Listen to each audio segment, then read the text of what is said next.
In this section I'm going to explain about mutability and immutability. Then I will take a close look at a string class. Then we will do the exception handling.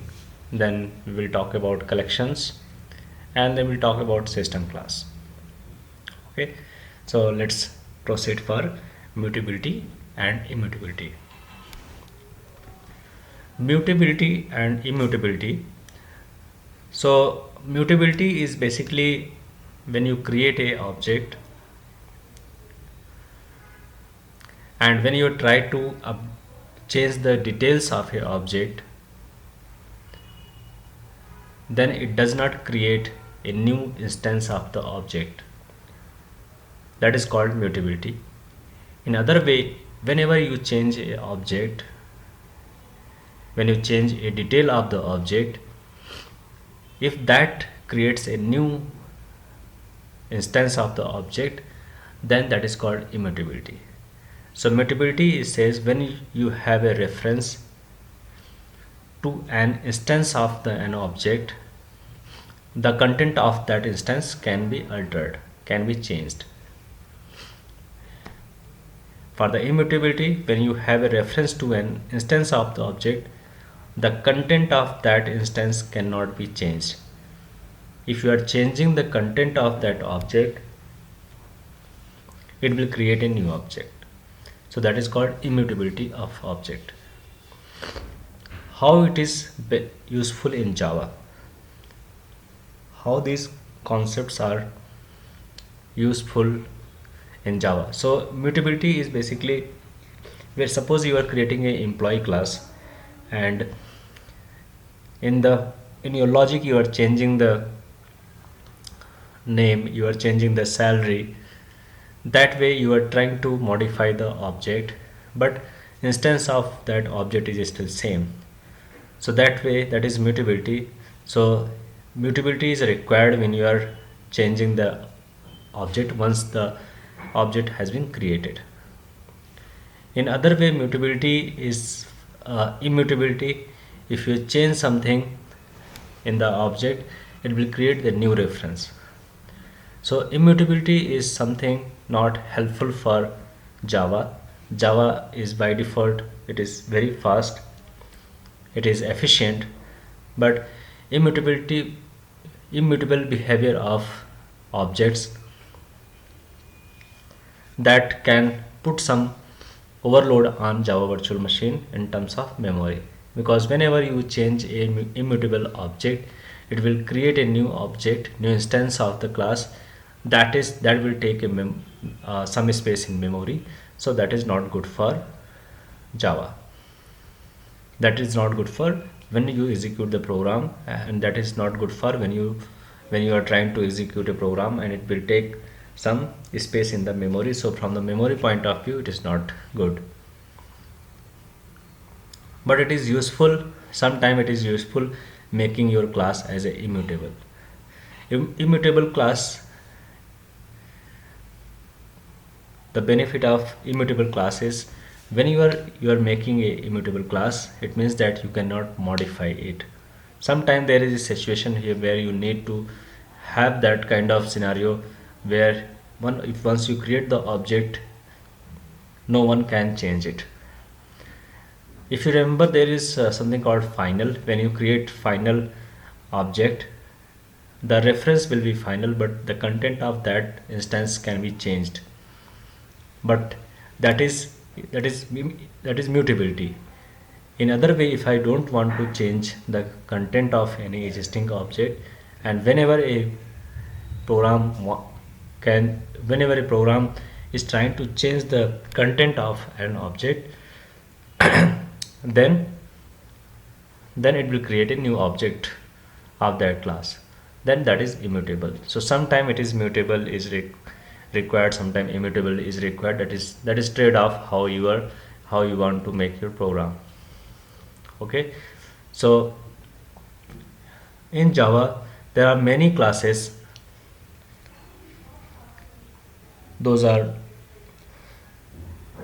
immutable, like integer, date, string, float, double, long, short, boolean, byte, character are immutable object. So once you suppose you create the string, okay, and you try to add something into that string, so the result whatever been created, that will create a new instance of the string class. Same applies for float and double, long and other immutable classes.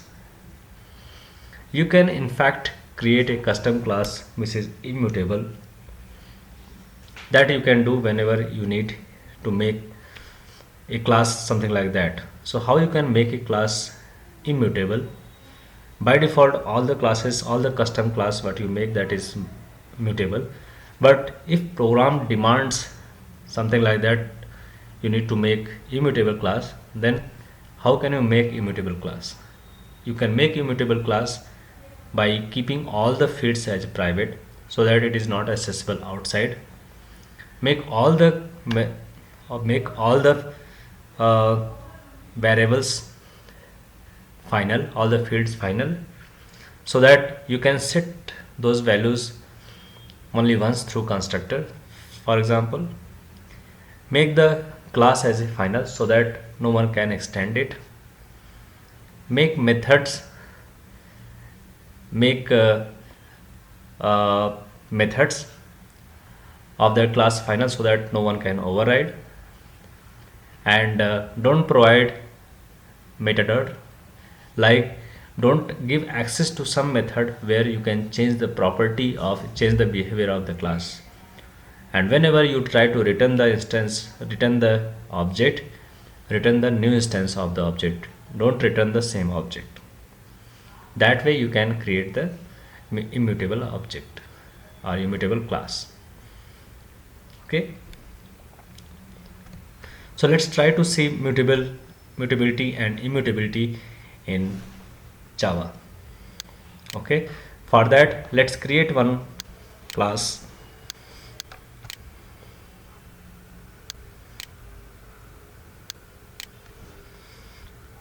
class test mutable. Okay, so let's try to see what I am trying to say here. Let's first see what is immutability.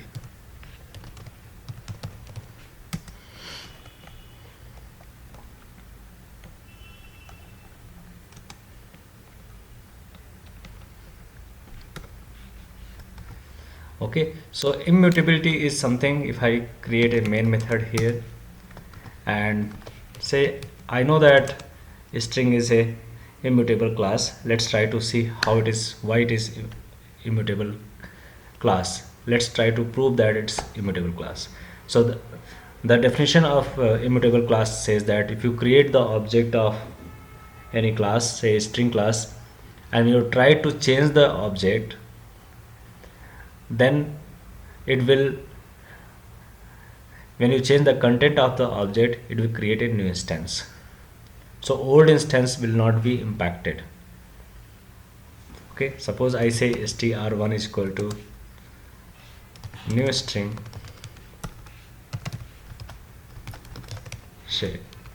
shiv. Okay,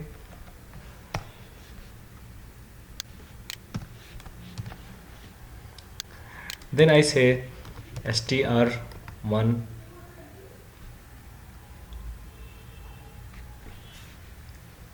plus, I will use one method, concat method I'm using here, Tiwari. So concat method will add the content of str to the content what I am writing, what I am passing in this parameter. Let's print it.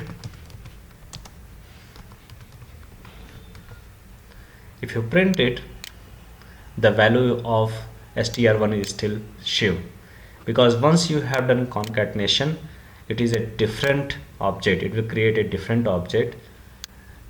So what you need to do, you need to get that value of str1.concat back to str1, then only you will see the content change for str1. Okay, so now this str1, you are using that str.concat tiwari, the value of this one you are assigning back to that original reference. Otherwise, str1.concat, it is a different object. Okay, so now if you say str1.concat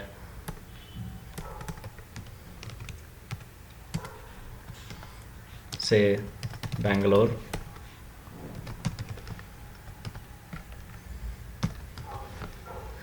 then try to print it, you will see that str1.concat Bangalore is not at assigned back to str1. So as long as you are doing some operation on string object, you, as long as you are changing the content of that, it is keep on creating the new instance.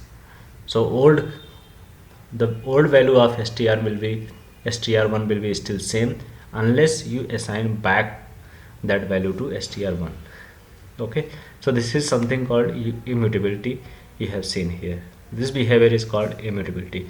So in this way you can see here, whenever you are keep on trying to modify the string object, you are creating a lot of uh, objects in the Java memory, and that is keep on occupying the space. So in this way it is not good. Okay, so let's try to understand something mutability. So for the mutability, what I am going to use, I am going to use the employee class. As I said, by default every custom class is mutable unless you make purposefully immutable. Suppose I say employee emp is equal to new employee. I am passing this, okay, I am using this constructor, I am passing id and same, I am passing the name, say Maxwell. Okay, if I try to print get name, I should see the Maxwell in output. Now if I change this, say set name and say Jacob, and then print the value of new name, then it should change to Jacob. So here you are seeing that employee object I have created once, and then I am changing the name. So the value of content has been changed, but the employee object reference is still same. So this is called mutability, where you will change, you will not be creating a new object whenever you change the content of any object. So I think this should be pretty much clear about immutability and mutability. There is benefit about being immutability, and there is benefit being as mutability. So every property has pros and cons. So this is like your decision. As a programmer, you need to take decision, you want to use immutable class or immutable class or mutable class. Okay, so there is a, technically you can make a class as a immutable. Let's see that how to make a class immutable. Okay, let's make a class called rectangle.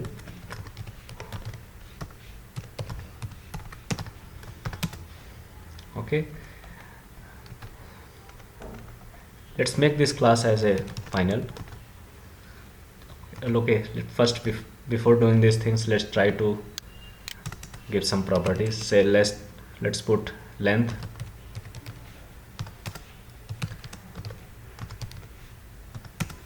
okay, let's put constructor, let's put another constructor,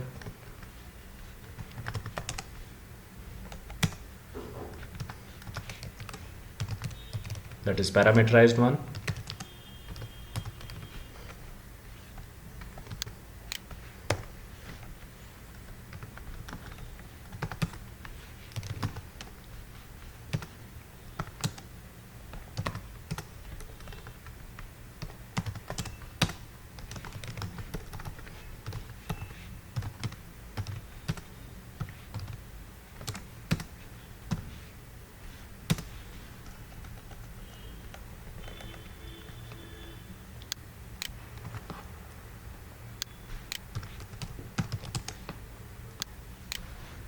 Let's say public get area. So it returns int, say return length into width. Okay, now if I use this, I can change the value of, let's try to use this one. So what we will do, we will create a rectangle class is equal to new rectangle. I am passing 2 and 3. Then I say rectangle dot get area and printing it.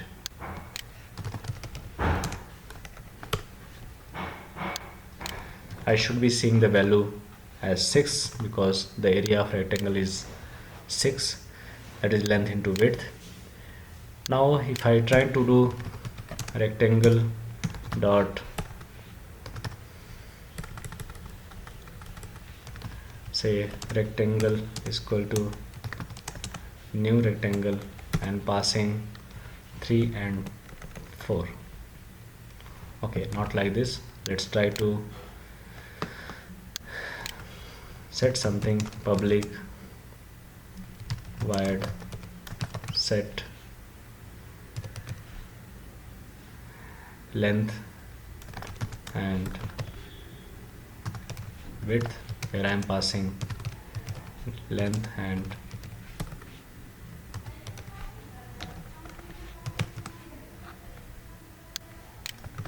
okay. So I am saying that this dot length is equal to length and this dot width is equal to width. Okay, so here I will say rectangle dot set length and width. I am setting 4 and 5,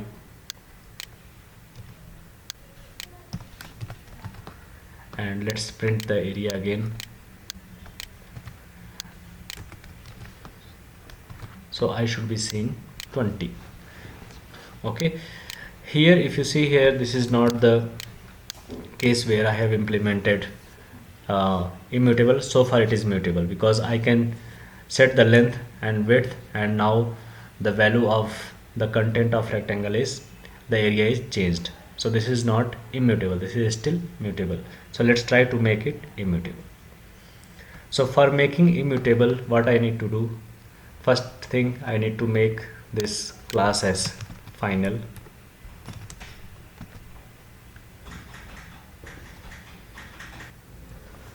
Okay, so after that we will make this variable as final and private, so that no one can change this one. It will be uh, it will be initialized in the constructor. Okay, so here I will say this dot length equal to 0 and this dot width equal to 0. Okay, then let's not have any setter to set it. We will only set through constructor. Okay, and let's make this method as final so that no one can overwrite it.